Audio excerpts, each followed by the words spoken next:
khi anh yêu em, anh nghĩ yêu thật giản đơn. Rằng yêu không chua không cay không đau, không có hối hận. Tình yêu em trao cho anh như pha lê rất trắng trong. Em yêu anh yêu em tựa như giấc mơ. Thời gian anh em bên nhau đã thoáng qua chừng ấy năm. Quần jean hay áo sơ mi em mua cho anh vẫn nhớ hoài. Sầu đau bao nhiêu hai ta khi xưa cùng đã trải qua. Anh yêu em ra sao chỉ em biết được. Em có nghe ai nói với em rằng lòng này rất yêu em, yêu em. Dù cho bao nhiêu con sóng cạn khô hay núi đá mòn, anh hứa anh đưa em đi trên con đường chẳng gặp ấm êm. Nhưng sao hôm nay ta chia lìa.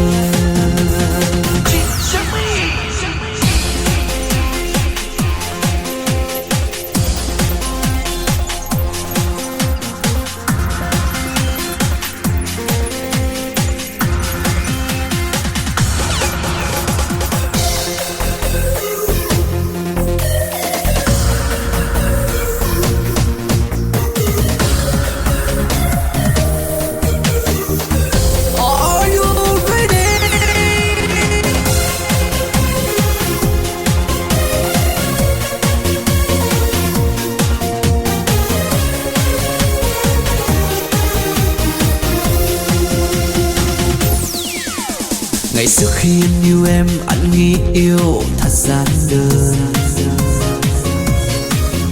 Rằng yêu không chua không cay không đau, không có hối hận.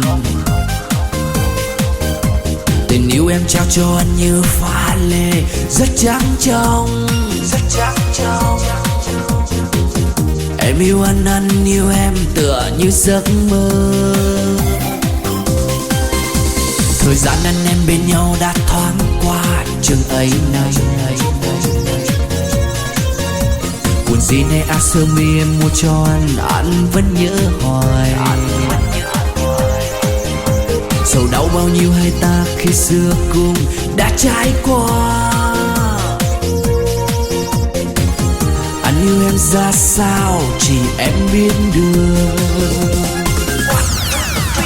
Em có nghe ai nói với em rằng lòng này rất yêu em, yêu em. Dù cho bao nhiêu con sông cạn khô hay núi đá mòn, anh hứa anh đưa em đi trên con đường tràn ngọc ấm êm. Nhưng sao hôm nay ta chia lìa, ta chia lìa. Em có nghe ai nói với em rằng lòng này rất yêu em, lòng này rất yêu em. Dù cho bao nhiêu con sông cạn khô hay núi đá mòn, anh hứa anh đưa em đi trên con đường tràn ngập ấm êm. Nhưng sao hôm nay ta chia lìa.